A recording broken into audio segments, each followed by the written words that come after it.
ये सिर्फ हमारे भारतीय जनता पार्टी के हाईकमान ही बता सकते। जो चर्चा चल रही है उसमें हम लोग सम्मिलित हैं। मुख्यमंत्री का नाम कब तक तय हो पाएगा सर? ये सिर्फ हमारे भारतीय जनता पार्टी के हाईकमान ही बता सकेंगे। कुछ चर्चाएं चल रही हैं कि कब तक, क्योंकि इंतजार लंबा हो चुका है। जो चर्चा चल रही है उसमें हम लोग सम्मिलित नहीं। क्या रविवार तक कुछ नाम आपको लगता है कि डिक्लेयर होंगे? इस बारे में मैं कोई टिप्पणी नहीं कर सकता क्योंकि मैं उस चर्चा में सम्मिलित नहीं हूँ। सर, आपकी मुलाकात हुई सर किसी से, मोदी जी से या नड्डा जी से, शाह जी से, अमित शाह जी से? मेरी मोदी जी को छोड़कर सबसे मुलाकात हुई, बाकी इस विषय में कोई चर्चा नहीं है। तो सर हम जिज्ञासु लोग कब तक सर उम्मीद लगाएं मध्य प्रदेश के नए सीएम के चेहरे की? इंतजार का फल मीठा होता है। तो आप ही कार्यकर्ता उम्मीद कर रहे हैं आप भी बने? और कुछ आपका भी नाम चर्चाओं में चल रहा है, क्या उसको लेकर कुछ? आप जो कर दें वो कम है। पत्रकारों की दुनिया है ये। पत्रकार जिसका नाम चला दे उसका चलने लगता है। कांग्रेस से फिर आज पूरे दिग्विजय सिंह जी बाहर निकले थे। ईवीएम पे सवाल उठाया सर। दिग्विजय सिंह जी ने ईवीएम पे कालिख पोती है और भूपेश बघेल जी कहते हैं कि ईवीएम का नाम लेते ही बीजेपी वालों को मिर्ची लग जाती है। देखिए, ऐसा है कि जब उनका बेटा चुनाव जीतता है तो वो ईवीएम अच्छा है। जब वो हिमाचल प्रदेश में जीतते हैं तो ईवीएम अच्छा हो जाता है। जब वो कर्नाटक में जीतते हैं तो ईवीएम अच्छा होता है। मैंने परिणाम वाले दिन ही ट्वीट कर दिया था कि अब ईवीएम की बारी है, बेचारे ईवीएम का क्या होगा।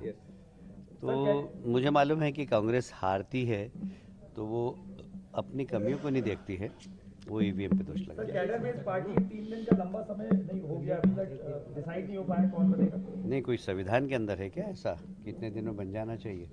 हमारी जब अनुकूलता होगी तब पार्टी तय कर देगी। अभी पार्लियामेंट भी चल रही है और बहुत सारी चीजें एक साथ चल रही है।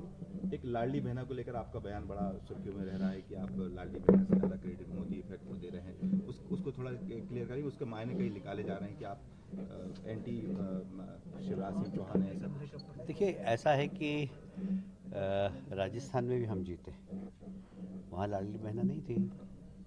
हम छत्तीसगढ़ में भी जीते, वहाँ भी लाडली बहना नहीं थी। मध्य प्रदेश में हम जीते, वहाँ लाडली बहना थी। पर एक व्यक्ति तीनों जगह था जिनके नेतृत्व में चुनाव हो रहे थे, वो नरेंद्र मोदी जी। वो तीनों जगह थे और मैं तो हमसे बड़ी, मध्य प्रदेश से बड़ी विक्ट्री छत्तीसगढ़ की मानता हूँ कि बहुत बड़ी जीत हुई है वहाँ पर। और इसलिए ये जो भी जीत का श्रेय है वह मोदी जी को है, अमित शाह जी की रणनीति को है।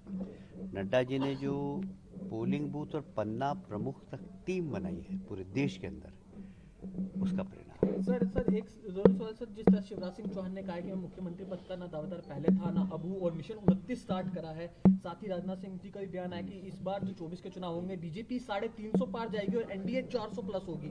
उसको लेकर क्या कहेंगे इन दो सवाल से? बिल्कुल सही कहा। राजनाथ सिंह जी ने कहा है कि एनडीए 400 प्लस होगी और शिवराज जी ने जो कहा वो भी बिल्कुल ठीक है। हम शिवराज जी के पीछे सब लोग मिलकर 29 सीट लाएंगे मध्य प्रदेश की। सर छिंदवाड़ा के लिए क्या प्लान रहेगा जी? कमलनाथ जी दिल्ली चले गए।